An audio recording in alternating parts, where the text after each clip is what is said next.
తెలంగాణపై పూర్తి స్థాయిలో బీజేపీ ఫోకస్ పెడుతుంది. ఆ పార్టీ జాతీయ అధ్యక్షుడు నితిన్ నబీన్ రాష్ట్రానికి వస్తున్నారు. 3 రోజులు ఇక్కడే మకాం వేయనున్నారు. బీజేపీ వ్యూహకర్త సునీల్ బన్సల్ కూడా తెలంగాణపై దృష్టి పెడుతున్నారు. గతంలో ఫెయిల్ అయిన ఆయన ఈసారి సక్సెస్ అవుతారా అనేది ప్రధాన ప్రశ్న. మరోవైపు అసలు తెలంగాణలో బీజేపీకి స్కోప్ ఉందా అనే మరో ప్రశ్న వినిపిస్తోంది. కొత్త వ్యూహాలతో సీఎం రేవంత్ రెడ్డి ముందుకెళ్తున్నారు. అటు అభివృద్ధి సంక్షేమ పథకాలతో పాటు కేంద్రంతోనూ సమన్వయంతో పనిచేస్తున్నారు. ఇటు బీఆర్ఎస్ ముఖ్య నాయకులు కేటీఆర్, హరీష్ రావు నిత్యం ప్రజల మధ్య ఉంటున్నారు. మరి కాంగ్రెస్ బీఆర్ఎస్లకు ప్రత్యామ్నాయంగా బీజేపీ నిలుస్తుందా? ఎలాంటి వ్యూహాలు అమలు చేస్తారనేది ఆసక్తికరంగా మారింది.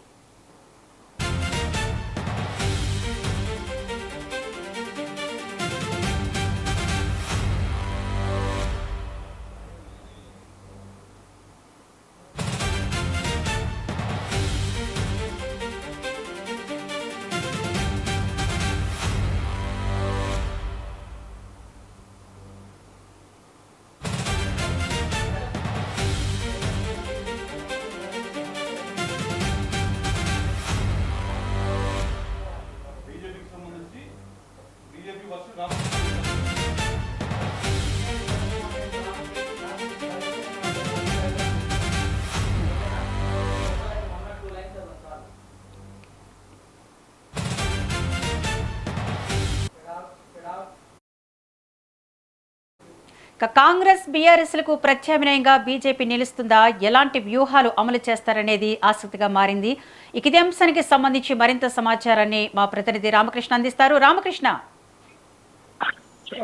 రాబోయే రోజుల్లో రాష్ట్రంలో అధికారమే లక్ష్యంగా బీజేపీ అయితే అడుగులు వేస్తుంది. ఎందుకంటే ఇప్పటికే బీజేపీకి చెందిన జాతీయ నాయకులు రాష్ట్రంలో వరుసగా పర్యటనలు చేయడమే అందుకు సాదృశ్యంగా ఉంది. ఏదైతే బెంగాల్ విజయం సాధించిన తర్వాత నెక్స్ట్ వాళ్ళకున్న ఒకే అవకాశం కూడా తెలంగాణ కనపడుతుంది. దక్షిణాది రాష్ట్రాల పైన పాగా వేయాలన్నది మొదటి నుంచి కూడా బీజేపీ ఆలోచన విధానం ఉంది. అందులో భాగంగానే తెలంగాణలో ఫోకస్ చేస్తుంది. ఇప్పటికే ప్రధానమంత్రి నరేంద్ర మోడీ, అదేవిధంగా రక్షణ శాఖ మంత్రి రాజ్నాథ్ సింగ్ ఇప్పటికే రాష్ట్రంలో పర్యటించారు. అదేవిధంగా ఇప్పుడు బీజేపీ జాతీయ అధ్యక్షుడు నితిన్ నబీన్ రాష్ట్రంలో పర్యటిస్తున్నారు. ఈయన దాదాపుగా 3 రోజుల పాటు ఇక్కడే మకం వేసే పార్టీ శ్రేణులకు దిశానిర్దేశం చేస్తున్నారు. ఎందుకంటే పార్టీని బలోపేతం, గ్రౌండ్ లెవెల్లో పార్టీ బలహీనంగా ఉంది. కేవలం పట్టణ ప్రాంతాల్లోనే బీజేపీ బలంగా ఉంది అనేది ఏదైతే ఉందో దాని నాలుగు గ్రామీణ స్థాయిలో కూడా పార్టీ బలోపేతం చేయాలి. కార్యకర్తలతో పాటు నాయకులను కూడా సిద్ధం చేయాలి. అదేవిధంగా రాబోయే రోజుల్లో పార్టీ యొక్క చేరికలు ఏ విధంగా ఉండాలి, పార్టీలోకి వచ్చే నాయకులు ఎవరెవరు ఉన్నారు వారిని కూడా తీసుకునేందుకు కూడా బీజేపీ ఇప్పటి నుంచే ప్రణాళిక చేస్తుంది. అందుకు భాగంగానే బీజేపీ జాతీయ అధ్యక్షుడు నితిన్ నబీన్ రాష్ట్రంలో 3 రోజుల పాటు పర్యటిస్తున్నారు. ఈ 3 రోజుల పాటు కూడా ఆయన బిజీ షెడ్యూల్ గా చూస్తున్నట్లయితే మొదటిగా వచ్చే రంగారెడ్డి జిల్లాలో సభ ఏర్పడుతుంది. అనంతరం నాంపల్లి ఎగ్జిబిషన్ గ్రౌండ్ లో బూత్ స్థాయి కార్యకర్తలతోనూ, అదేవిధంగా ఎస్ఆర్ఐకి సంబంధించిన ఇన్ఛార్జీలు ఎవరున్నారో వారితో దాదాపుగా 15,000 మందితో ఆయన సమావేశం ఏర్పాటు చేయడము, అదేవిధంగా సాయంత్రానికి ఆయన ఎమ్మెల్యే, ఎమ్మెల్సీ, అదే ఎంపీలతో కూడా సమావేశమై రాష్ట్రంలో పరిస్థితులు ఏ విధంగా ఉన్నాయి దానికి సంబంధించిన ఫీడ్బ్యాక్ కూడా వాళ్ళని తీసుకుని అదేవిధంగా ఏ విధంగా ముందుకు పోవాలనేది కూడా వారికి ఒక దిశానిర్దేశం చేసే అవకాశం అయితే కల్పిస్తుంది. తెలంగాణలో బీజేపీ పాగా వేయాలంటే ముందుగా ఇటు అధికార పార్టీ కాంగ్రెస్ వైఫల్యాలను, అదేవిధంగా గత ప్రభుత్వం ప్రస్తుత ప్రతిపక్ష పార్టీ అయిన బీఆర్ఎస్ లో 2 పార్టీలను ఎదుర్కొని ప్రత్యామ్నాయంగా ఎదగాలంటే ఈ 2 పార్టీలకు ధీటుగా సమాధానం చెప్పాలంటే ఏ విధంగా ముందుకెళ్లాలనేది కూడా ప్రధానంగా దృష్టి సారిస్తే అవకాశం కనబడుతుంది. ఎందుకంటే ప్రజా పోరాటాలు చేయాలి. ప్రజలు క్షేత్రంలోనే ఉన్నప్పుడే పార్టీ అధికారంలోకి వస్తుందని బీజేపీ జాతీయ నాయకులు భావిస్తున్నారు. అందుకు అనుగుణంగానే బీజేపీ నాయకులు కూడా సిద్ధమవుతున్నారు. ఇప్పటికే రాష్ట్రానికి సంబంధించిన నేతలకు వాళ్ళు సూచనలు చేసినారు. అందులో భాగంగానే గత పశ్చిమ బెంగాల్ ఎన్నికల్లో ఊహకర్తగా ఉన్న సునీల్ బన్సాల్ మొదటిసారిగా ఇవాళ నిన్న రాష్ట్ర కార్యాలయానికి రావడం అందులో విశేషంగా కనపడుతుంది. ఎందుకంటే అక్కడ బెంగాల్లో పార్టీ అధికారంలోకి రాదు, అక్కడ కష్టం అని ఎవరైతే చెప్పారో అయితే అక్కడ 2-3 సంవత్సరాల నుంచే సునీల్ బన్సాల్ అక్కడ ఇన్ఛార్జిగా ఉంటూ ప్రణాళిక రూపుతూ గ్రౌండ్ లెవెల్లో పార్టీని బలోపేతం చేయడం, కార్యకర్తల్లో మనోధైర్యం ఏ విధంగా నింపాలో దానికి సంబంధించిన సూచనలు కూడా ఏదైతే పశ్చిమ బెంగాల్ ఫార్మాలు ఏ విధంగా ఉందో ఇక్కడ కూడా తెలంగాణలో అదే ఫార్మా ఉపయోగించాలన్నది కూడా బీజేపీ ప్లాన్ గా కనపడుతుంది. ఎందుకంటే పశ్చిమ బెంగాల్ మమతా బెనర్జీ ఎంత బలమైన నేతగా ఉన్నప్పుడు స్థానికంగా అయితే ఇక్కడ కూడా రేవంత్ రెడ్డి అదే కాంగ్రెస్ పార్టీ బలంగా ఉన్నా కూడా వారికి ధీటుగా బీఆర్ఎస్ పార్టీ ఉన్నా కూడా ఈ 2 పార్టీలను ధీటుగా ఎదుర్కొనేందుకు ప్రజాక్షేత్రంలోకి వెళ్ళి ప్రజాక్షేత్రంలో ఏ విధంగా చేయాలి, ఏదైతే కాంగ్రెస్ పార్టీ 2.5 పాలనలో ఏ విధంగా ప్రజలకు ఇచ్చిన హామీలు ఏవైతే ఉన్నావో 6 గ్యారెంటీలు, అదే 420 హామీలు ఉన్నాయి. ఈ హామీలను ఎంతవరకు నెరవేర్చారో వాటిని క్షేత్రస్థాయిలో ప్రజలకు వివరిస్తే ఖచ్చితంగా బీజేపీ ప్రజలు మొగ్గు చూపుతారు, ప్రజల ఆదరణ ఉంటుంది అనేది కూడా బీజేపీ జాతీయ నాయకులుగా ప్లాన్ గా కనబడుతుంది. కాబట్టి ఇప్పటికైతే సునీల్ బన్సాల్ ఇక్కడే ఉండి వారికి సలహాలు సూచనలు చేయడం వల్ల, ఎందుకంటే సునీల్ బన్సాల్ గతంలో ఇక్కడే పార్టీ కార్యాలయంలో ఇన్ఛార్జిగా ఉన్నప్పటికీ అప్పుడు విజయం సాధించలేదు. ఇప్పుడు ఆయన పశ్చిమ బెంగాల్ విజయం తర్వాత ఇక్కడ కూడా కొన్ని షరతులతో అక్కడికి వచ్చినట్టు కూడా తెలుస్తుంది. ఎందుకంటే గతంలో ఏదైతే నాయకుల మధ్య అంతర్గత విభేదాలు కానీ నాయకుల మధ్య సమన్వయ లోపం ఏదైతే ఉందో దానికి సంబంధించి జాతీయ నాయకత్వం ఒక షూరిటీ తీసుకొని రాష్ట్రానికి వస్తానని ఆయన గతంలోనే చెప్పాడు. ఇప్పుడు మన ఆ షూరిటీ సునీల్ బన్సాల్ కు లభించిందా లేదా అనేది కూడా చూడాలి. ఎందుకంటే ఇక్కడ ఉన్న రాష్ట్ర నేతలు ఎవరైతే ఉన్నారో దానికి సంబంధించి పార్టీ ఎదుగుదలకు కొందరు అడ్డంకుగా ఉన్నారని గతంలో ఆయన కంప్లైంట్ ఇవ్వడం జాతీయ నాయకులకు ఆయన సూచనలు చేశారు. అయితే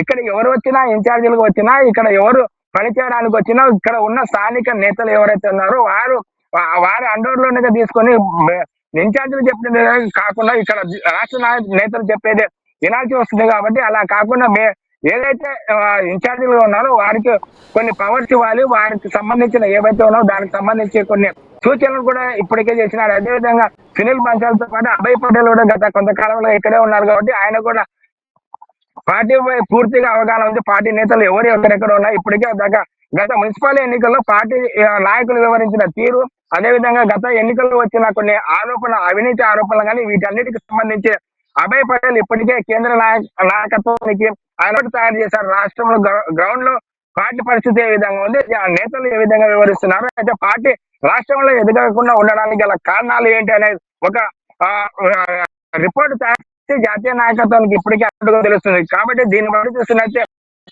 రాష్ట్రంలో ఎక్కడ పెట్టాలి, అదేవిధంగా ఎక్కడ ఏ నాయకుల్ని ఎక్కిస్తే పార్టీ ఎదుగుతుంది అనే విషయాలను వారికి ఒక అవగాహనకు వచ్చిన తర్వాతనే పార్టీపై రాష్ట్రంలో పార్టీని విస్తృతం చేయడం, అదేవిధంగా బలోపేతం కింది స్థాయి నుంచే పార్టీని బలోపేతం ఏ విధంగా చేయాలని దానిపై ఒక ప్రణాళికబద్ధంగా వీళ్ళు వివరిస్తున్నట్టు కూడా తెలుస్తుంది. కాబట్టి ఇటు సునీల్ బన్సాల్ కానీ, అభయ్ పటేల్ కానీ, అమిత్ షా, అదేవిధంగా నరేంద్ర మోడీ వీళ్ళందరూ జాతీయ నాయకులు ఎవరైతే ఉన్నారో వీళ్ళందరికీ ఒక రాష్ట్రంలో నెక్స్ట్ ప్రత్యామ్నాయంగా ఎదగాలి, అదేవిధంగా ప్రజల మధ్యలో నిరంతరం ఉండే ప్రజా సమస్యల పోరాటం చేసినప్పుడే పార్టీ అధికారంలోకి వస్తుంది. కాబట్టి పార్టీ అధికారంలో ఉండడానికి అందరూ గ్రౌండ్ లెవెల్ పనిచేయాలన్నది కూడా జాతీయ నేతల భావం ఉంటుంది. కాబట్టి ఇప్పటి నుంచే పార్టీ నేతలు అందుకు సిద్ధం చేయడము, అదేవిధంగా నాటి ఏదైతే అభిప్రాయ భేదాలు ఉన్నాయో ఆధిపత్య పోరుందో దానికి తగ్గించడము, వీటన్నిటిని సమన్వయం చేసుకుంటూ పార్టీని అధికారంలోనికి ఏ విధంగా తీసుకురావాలనేది ప్రధాన ఏజెండాగా పెట్టుకొని లక్ష్యంగా పెట్టుకొని జాతీయ నాయకులు అదేవిధంగా రాష్ట్ర నాయకులు ముందుకు పోవాలన్నది కూడా ప్రణాళికగా సిద్ధం చేస్తున్నారు. కాబట్టి రాబోయే రోజుల్లో పార్టీని అధికారం తీసుకోవాల్సేందుకు కావాల్సిన నాంది ఇప్పుడైతే ఇక్కడ ఏదైతే జాతీయ అధ్యక్షుడు నితిన్ నబీన్ పర్యటన నాంది పలకాలి. రాబోయే రోజుల్లో బీజేపీ రాష్ట్రంలో అధికారంలో ఉంటుంది, తప్పకుండా పార్టీని ఆదరిస్తారనేది కూడా బీజేపీ నేతల భావంగా ఉండగా ఆ దిశగానే అడుగులు పడుతున్నారని చెప్పొచ్చు.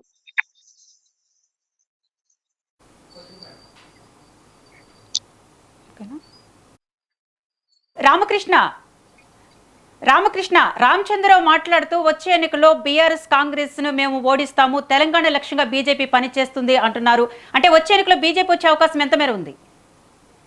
అంటే ఇప్పుడు ఏదైతే గతంలో ఏదైతే అధికారంలోకి రావాలని ఏదైతే ప్లాన్ చేస్తున్నా ఆ ప్లాన్ ప్రకారం వెళితే అధికారంలోకి వస్తామన్నారు. అయితే ఏదైతే అసాధ్యం అనేది సుధారణ చేయడం కూడా బీజేపీ ప్లాన్. కాబట్టి ఎవరైతే ఇప్పుడు ముఖ్యమంత్రి 34 తర్వాత మేమే అధికారంలో ఉంటామని రేవంత్ రెడ్డి చెప్తున్నాడు. అదేవిధంగా ఎంఐఎం నేతలు బీఆర్ఎస్ మేమే అధికారంలో వస్తున్నాం. అయితే వాళ్ళు అనేది బాగానే ఉంది కానీ ఏదైతే 34 కాదు, ఈసారి ఎన్నికలు జరిగితే మాత్రం ఇటు BRS, BJP, MIM, Congress party 3 పార్టీలు కలిసినా కూడా బీజేపీని ఓడించలేదు. ఇప్పటికే గ్రౌండ్ లెవెల్లో పార్టీపై ఆదరణ పెరుగుతుంది.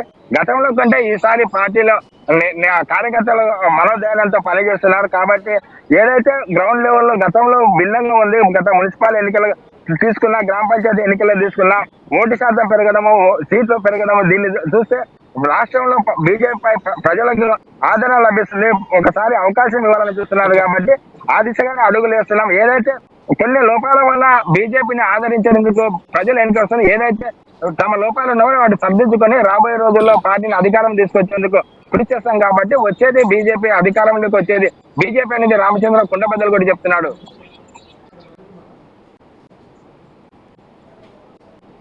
కృష్ణ మీరు అలాగే ఉండండి. శేఖర్, అంటే వచ్చే ఎన్నికలో కాంగ్రెసే వస్తుంది అని వాళ్ళు ధీమా కూడా వ్యక్తం చేస్తున్నారు. మనం చూస్తే సీఎం రేవంత్ రెడ్డి కూడా తెలంగాణ అభివృద్ధి విషయానికి వచ్చేసరికి ఒక పక్కా వ్యూహంతో ఇతర నేతలతో కలిసి కూడా ఆయన పోతున్నారు. అంటే దీన్ని బట్టి మనం ఎలా చూడొచ్చు? విద్యా బీజేపీ పార్టీ జాతీయ అధ్యక్షుడు నితిన్ నవీన్, అలానే బీజేపీ పార్టీ వ్యూహకర్త సునీల్ బన్సల్ 3 రోజులు తెలంగాణలో హైదరాబాద్లోనే మకాం వేయనున్నారు. ఈ నేపథ్యంలో అధికార కాంగ్రెస్ పార్టీ ఇదే విషయం పైన స్పందిస్తూ కాంగ్రెస్ పార్టీ దీనిపైన ప్రజాస్వామ్యంలో ఏ రాజకీయ పార్టీ అయినా తెలంగాణకు రావచ్చు, తెలంగాణ ఎక్కడైనా ప్రజాస్వామ్యంలో ఆ హక్కు ఉంది. ఏ పార్టీ అధ్యక్షుడైనా, ఏ పార్టీ నాయకులైనా, ఏ పార్టీ అయినా ఎక్కడైనా బహిరంగ సభలు పెట్టుకోవచ్చు, ఎక్కడైనా వెళ్ళొచ్చు, వాళ్ళు యాత్రలు చేయొచ్చు అంటూ కాంగ్రెస్ పార్టీ స్పందించిన పరిస్థితి. కానీ తెలంగాణలో బీజేపీ పార్టీ ఎన్ని బహిరంగ సభలు పెట్టినా వాళ్ళ దేశ జాతీయ నాయకులు, జాతీయ అధ్యక్షుడు వచ్చినా, గతంలో కూడా నితిన్ నబీన్ తెలంగాణకు వచ్చారు, ఇదేం కొత్త కాదు. ఈసారి కూడా తను 3 రోజులు తెలంగాణ పర్యటన ఉన్న నేపథ్యంలో కాంగ్రెస్ పార్టీకి వచ్చిన నష్టం ఏం లేదు. నితిన్ నబీన్ కానీ, సునీల్ బన్సల్ కానీ, ఇంకెవరు కానీ, నరేంద్ర మోడీ వచ్చినా కూడా కాంగ్రెస్ పార్టీకి వచ్చిన ఇబ్బంది ఏం లేదు అంటూ కూడా కాంగ్రెస్ పార్టీ నేతలైతే అంటున్న పరిస్థితి. కానీ తెలంగాణకు వచ్చే ముందు కాంగ్రెస్ పార్టీ, బీజేపీ పార్టీ ఏదైతే కేంద్రంలో అధికారంలో ఉన్నదో తెలంగాణకు రావాల్సిన అనేక పెండింగ్ అంశాలను క్లియర్ చేసిన తర్వాతనే తెలంగాణలో అడుగు పెట్టాలి, తెలంగాణ ప్రజలకు ఉద్దేశించి మాట్లాడలేదు తప్ప తెలంగాణ ప్రజల్ని ఏ మొహం పెట్టుకొని బీజేపీ నాయకులు ఓట్లు అడుగుతారు, ఏ మొహం పెట్టుకొని తెలంగాణ ప్రజలను ఉద్దేశించి బహిరంగ సభలు ఏర్పాటు చేస్తారు అంటూ కాంగ్రెస్ పార్టీ మండిపడుతున్న పరిస్థితి. అంటే అనేక విషయాలు, విభజన హామీలు కావచ్చు, పెండింగ్ ప్రాజెక్టులు కావచ్చు, పెండింగ్ బకాయిలు కావచ్చు, జాతీయ ప్రాజెక్టులు కోరింది తెలంగాణ రాష్ట్ర ప్రభుత్వం, అనేక పెద్ద ప్రాజెక్టుల విషయంలో కావచ్చు, వరంగల్ కాజీపేట కోచ్ ఫ్యాక్టరీ కావచ్చు, అలానే కొన్ని ప్రాజెక్టులు, రంగారెడ్డి ఎత్తిపోతల పథకానికి జాతీయ హోదా కావచ్చు, అలానే విభజన హామీలు కూడా చాలా పెండింగ్లో ఉన్నాయి, పెండింగ్ బకాయిలు ఉన్నాయి. కేంద్రం నుంచి రావాల్సిన అనేక నిధుల విషయంలో కూడా బీజేపీ పార్టీ, కేంద్ర ప్రభుత్వం ఒక ప్రకటన చేసిన తర్వాతనే, వాటిపైన స్పందించిన తర్వాతనే తెలంగాణకు వచ్చి తెలంగాణ ప్రజల ముందు వాళ్ళు బహిరంగ సభలు పెట్టుకోవచ్చు, ఏమైనా చేసుకోవచ్చు. కానీ అక్కడ పెండింగ్ పెట్టి తెలంగాణకు రావాల్సిన అనేక హక్కులని తుంగలో దొక్కుతున్న బీజేపీ పార్టీ తెలంగాణలో వచ్చి ఎన్ని బహిరంగ సభలు పెట్టినా, వాళ్ళ జాతీయ అధ్యక్షుడు వచ్చినా, వ్యూహకర్తలు వచ్చినా చేసేది ఏం లేదు. తెలంగాణలో కాంగ్రెస్ పార్టీ అమలు చేస్తున్న విధానాలు, సంక్షేమ పథకాలు, 6 గ్యారంటీల హామీలు, అనేక అంశాలు తెలంగాణ ప్రజలను అందరినీ మెచ్చుకొని తెలంగాణ ప్రజలు కాంగ్రెస్ పార్టీని కోరి ఏరి తెలంగాణలో అధికారంలోకి తెచ్చుకున్నారు కాంగ్రెస్ పార్టీని. కనుక బీజేపీ పార్టీ చెప్పిన వ్యాఖ్యలు కానీ, బీజేపీ పార్టీ నాయకులు, జాతీయ నాయకులు చెప్పిన విషయాలు కానీ తెలంగాణ ప్రజలు నమ్మే పరిస్థితిలో లేరు. ఇక్కడ రైతులు కానీ, యువత కానీ, కేంద్రంలో అధికారంలో ఉన్న బీజేపీ పార్టీ యువతని లక్షల కోట్ల ఉద్యోగాలు ఇస్తామని చెప్పేసి మోసం చేసింది. తెలంగాణలో ఎలాంటి బహిరంగ సభలు పెట్టినా ఇక్కడ యువత కానీ, రైతులు కానీ బీజేపీని నమ్మే పరిస్థితి లేరు. అయినా బీజేపీ నేతలు తెలంగాణలో కిషన్ రెడ్డి 8 మంది ఎంపీలు, 8 మంది ఎమ్మెల్యేలు ఉన్నా కూడా కేంద్రం నుంచి తెలంగాణకు రావాల్సిన వాటా కావచ్చు, నీళ్ల విషయంలో, అనేక అంశాల విషయంలో బీజేపీ నేతలు పోరాటం చేస్తున్నది. ప్రజల తరపున 0 మాత్రమే కేంద్రం నుంచి ప్రాతినిధ్యం వహిస్తూ, తెలంగాణ నుంచి కేంద్రంలో ప్రాతినిధ్యం వహిస్తున్న కేంద్ర మంత్రులుగా ఉన్న కిషన్ రెడ్డి కావచ్చు, బండి సంజయ్ కానీ తెలంగాణకు రావాల్సిన నిధుల విషయంలో అనేక అంశాల్లో వాళ్ళు చేసింది ఏం లేదు, తెలంగాణకు రావాల్సిన అంశాల్లో వాళ్ళు పోరాడింది ఏం లేదు అంటూ కాంగ్రెస్ పార్టీ పెద్ద ఎత్తున విమర్శలు చేస్తుంది. ఈ నేపథ్యంలో నితిన్ నబీన్ 3 రోజులు ఉన్నా కూడా దాన్ని పెద్దగా పట్టించుకోవాల్సిన అవసరం లేదు అంటూ తెలంగాణలో బీజేపీ నేతలకు ప్రజాదరణ ఉన్న బీజేపీ నేతలు కరువయ్యారు కనుకనే తెలంగాణలో జాతీయ నాయకులపైన డిపెండ్ అయింది తెలంగాణ బీజేపీ నాయకులు. అందుకే నెలకొకసారి జాతీయ నాయకుల్ని, బీజేపీ నాయకుల్ని తెలంగాణ పర్యటనకు తీసుకొస్తుంటారు, అప్పుడప్పుడు సభలు పెడుతుంటారు తప్ప ఇది అంతగా పట్టించుకోవాల్సిన అవసరం లేదు అంటూ కాంగ్రెస్ పార్టీ పెద్ద ఎత్తున, అంటే నితిన్ నబీన్ రాకని మాత్రం అంతగా పట్టించుకోవాల్సిన అవసరం లేదనే విధంగా కాంగ్రెస్ పార్టీ మాత్రం భావిస్తుంది. విద్య అలాగే ఉండండి. అక్రమ్ ఇప్పుడు బీఆర్ఎస్ నాయకులు కేటీఆర్ కానీ, హరీష్ రావు కానీ నిత్యం ప్రజల మధ్య ఉంటున్నారు, వచ్చేది మరలా మా ప్రభుత్వం అని వారైతే ఘంటాపదంగా చెప్తున్నారు. అయితే మరోవైపు బీజేపీ మాత్రం బీఆర్ఎస్ మాకు ప్రతిపక్షం లెక్కలో కూడా లేదంటున్నారు. ఏమంటారు? అంటే ఎస్ విద్య ఏదైతే బీజేపీ జాతీయ అధ్యక్షుడు నితిన్ నబీన్, అదే విధంగా బీజేపీ వ్యూహకర్త అయినటువంటి సునీల్ బన్సాలి తెలంగాణకు రానున్న నేపథ్యంలో కూడా తెలంగాణ రాజకీయాల్లో ఒక్కసారి కూడా ఆసక్తి నెలకొందనే చెప్పుకోవచ్చు. ఎందుకంటే ఇప్పటికే ఇటు తెలంగాణలో ఖచ్చితంగా మేము అధికారం సాధిస్తామంటూ కూడా బీజేపీ పెద్ద ఎత్తున కూడా అటు బయట కార్యక్రమాల్లో కానీ మీటింగ్ లో చెప్తూ, అదే విధంగా రీసెంట్ గా కూడా రాజ్నాథ్ సింగ్ ని రప్పించడము, అదే విధంగా ఇప్పుడు నితిన్ నబీన్ ని రప్పించడము, ఇవన్నీ కూడా చేస్తున్నప్పటికీ కూడా ఇటు బీఆర్ఎస్ ప్రభుత్వం మాత్రము దీన్ని ఎక్కడ కూడా పరిగణలోకి, అంటే బీఆర్ఎస్ పార్టీ మాత్రం దీన్ని ఎక్కడ కూడా పరిగణలోకి తీసుకోవట్లేదని చెప్పుకోవచ్చు. ఎందుకంటే ప్రధానంగా కూడా బీఆర్ఎస్ పార్టీ మొదటి నుండి చెప్పుకొస్తున్నటువంటి మాట ఏంటంటే, ప్రధానంగా మనం చూసుకుంటే బీజేపీకి ఇక్కడ తెలంగాణలో ఎలాంటి స్కోప్ లేదు, అంటే బీజేపీ తెలంగాణలో అధికారంలోకి వచ్చే అవకాశాలు ఎక్కడ కూడా లేవు అంటూ కూడా బీఆర్ఎస్ పార్టీ అయితే మొదటి నుండి కూడా స్టాండ్ లోనే ఉంది. మేము కేవలం ఇటు కాంగ్రెస్ పార్టీ చేస్తున్నటువంటి మోసాలను బయట పెట్టే ఆ పనిలోనే ఉన్నాము. వాళ్ళ మోసాలు ఏ విధంగా చేస్తున్నారు, ఏ విధంగా అయితే దొంగ హామీలు ఇచ్చి దొంగ గ్యారంటీలు ఇచ్చి అధికారంలోకి వచ్చారో వాటిని ప్రజల మధ్యలోకి తీసుకెళ్లి ప్రజలకు వాటి గురించి పూర్తి, అంటే కాంగ్రెస్ చేస్తున్నటువంటి మోసాలను బయట పెట్టి పూర్తిగా కూడా కాంగ్రెస్ ప్రభుత్వాన్ని దించి మళ్ళీ మేమే అధికారంలోకి వస్తామంటూ కూడా బీఆర్ఎస్ చెప్తున్న పరిస్థితి కనిపిస్తోంది. ప్రధానంగా ఇటు కాంగ్రెస్ ప్రభుత్వం రావడానికి, అంటే ఆ 10 సంవత్సరాలు ప్రభుత్వంలో ఉన్నటువంటి బీఆర్ఎస్ ని కాదని కాంగ్రెస్ ని ప్రభుత్వంలో తీసుకోవడానికి ప్రజలు ఒకే ఒక ఉద్దేశం ఉంది. దానికి ప్రధానంగా కూడా ఏదైతే వీళ్ళు కాంగ్రెస్ ప్రవేశపెట్టినటువంటి 6 గ్యారంటీలు, అదే విధంగా 420 హామీలు ఉన్నాయో వాటినే నమ్మి ప్రజలు మోసపోయి వారికి ఏదైతే ఓటు వేశారో ఆ నేపథ్యంలోనే కాంగ్రెస్ అధికారంలో వచ్చింది. కాబట్టి ఖచ్చితంగా కాంగ్రెస్ ని నిలబట్టం చేసి మేము బీఆర్ఎస్ ప్రభుత్వం మళ్ళీ తీసుకొస్తామంటూ కూడా చెప్తున్నారు. అయితే ఈ కార్యక్రమంలోనే, అంటే ఈ నేపథ్యంలోనే ఇటు బీజేపీ పదే పదే కూడా ఎక్కడ మీటింగ్లు పెట్టినా, ఎక్కడ కార్యక్రమాలు నిర్వహించినా కూడా రామచంద్రరావు గాని, అదేవిధంగా కిషన్ రెడ్డి గాని, ఇలాంటి బీజేపీ నాయకులందరూ కూడా బీఆర్ఎస్ పైన ప్రత్యక్షంగా పరోక్షంగా కూడా విమర్శలు చేయడం ఇదంతా కూడా చూస్తున్నప్పటికీ కూడా కేటీఆర్, అదేవిధంగా ఇటు హరీష్ రావు ప్రధానంగా బీఆర్ఎస్ పార్టీలో ప్రధాన నాయకులు ఉన్నటువంటి వీరైతే ఎక్కడ కూడా బీజేపీ ప్రసారం తీసుకురావట్లేదు. అసలు దాన్ని ఇటు ఎక్కడ కూడా లెక్క చేయట్లేదు అన్న కోణంలోనే కనిపిస్తుంది. ఎందుకంటే ఇప్పుడు మనం చూస్తున్నాము, గత కొన్ని రోజులుగా కూడా బీఆర్ఎస్ పార్టీకి సంబంధించినటువంటి కేటీఆర్ గానీ, అదేవిధంగా హరీష్ రావే గానీ పెద్ద ఎత్తున కూడా పూర్తిగా పార్టీని బలోపేతం చేసుకుంటున్నారు. అదేవిధంగా గ్రౌండ్ లెవెల్లో ప్రజల మధ్యలకు వెళ్తున్న పరిస్థితులు కూడా కనిపిస్తున్నాయి. ఏ చిన్న డౌట్ వచ్చినా కూడా, ఏ చిన్న ప్లానింగ్ వేసుకున్నప్పటికీ కూడా ఇటు హరీష్ రావు, అదేవిధంగా కేటీఆర్ ఫామ్ హౌస్ వెళ్ళి అటు కేసీఆర్ తో చర్చించడము, పూర్తిగా కూడా ప్రీ ప్లాన్ గా కూడా వీళ్ళు ప్రజల్లోకి వెళ్తున్న అంశం అయితే స్పష్టంగా కనిపిస్తుంది. మనం ఇటు ఎస్ఐఆర్ ప్రక్రియ కావచ్చు, లేకపోతే ఇటు కాంగ్రెస్ చేసినటువంటి మోసాలే కావచ్చు, అదేవిధంగా హైడ్రా పైన ఉన్నటువంటి మోసాలు కావచ్చు, హైడ్రా పైన ఉన్నటువంటి ఆరోపణలు కావచ్చు, ఇలాంటి అన్ని విషయాల పైన కూడా ఇటు బీఆర్ఎస్ పార్టీ పూర్తిగా పెద్ద ఎత్తున కూడా ఇటు కాంగ్రెస్ ని టార్గెట్ చేసుకుంటూ కాంగ్రెస్ చేసినటువంటి మోసాలను బయటికి చెప్తూ ప్రజల్లోకి వెళ్తున్న నేపథ్యంలో మా ప్రధాన ప్రతిపక్షం కేవలము కాంగ్రెస్ మాత్రమే, బీజేపీని మేము అసలు లెక్కలో కూడా తీసుకోవట్లేదంటూ కూడా బీఆర్ఎస్ చెప్తున్న పరిస్థితి కనిపిస్తోంది. సో ఇప్పుడైతే ప్రస్తుతానికి ఇటు నితిన్ నబీన్ తెలంగాణ పర్యటన ఏదైతే ఉందో దాన్ని అయితే పూర్తిగా కూడా తెలంగాణ సమయంలో బీఆర్ఎస్ అయితే పరిగణలోకి తీసుకోవట్లేదనే చెప్పవచ్చు. తమ ప్రధాన లక్ష్యము ఇటు ప్రజల్లోకి వెళ్ళడము, ప్రజల్లో తమ పార్టీని బలోపేతం చేయడము, కింది స్థాయి కార్యకర్త నుండి పై స్థాయి నాయకుల వరకు కూడా మొత్తంగా అందరినీ బలోపేతం చేస్తూ బలంగా కూడా ముందుకు వెళ్ళడమే పార్టీ యొక్క ప్రధాన లక్ష్యం. అదే విధంగా ఇటు కాంగ్రెస్ చేసినటువంటి మోసాలను ప్రజలకు చెప్పడం మాత్రమే మా పని, వీటిని మాత్రమే దృష్టిలో పెట్టుకొని ముందుకు వెళ్తున్నాం తప్ప అసలు బీజేపీని మేము ఎక్కడ కూడా పరిగణలోకి తీసుకోవట్లేదు. అదేవిధంగా నితిన్ నబీన్ రాకను కూడా మేము అంత సీరియస్ గా తీసుకోవట్లేదు అంటూ కూడా బీఆర్ఎస్ చెప్తున్న పరిస్థితి కనిపిస్తోంది. Thank you Akram.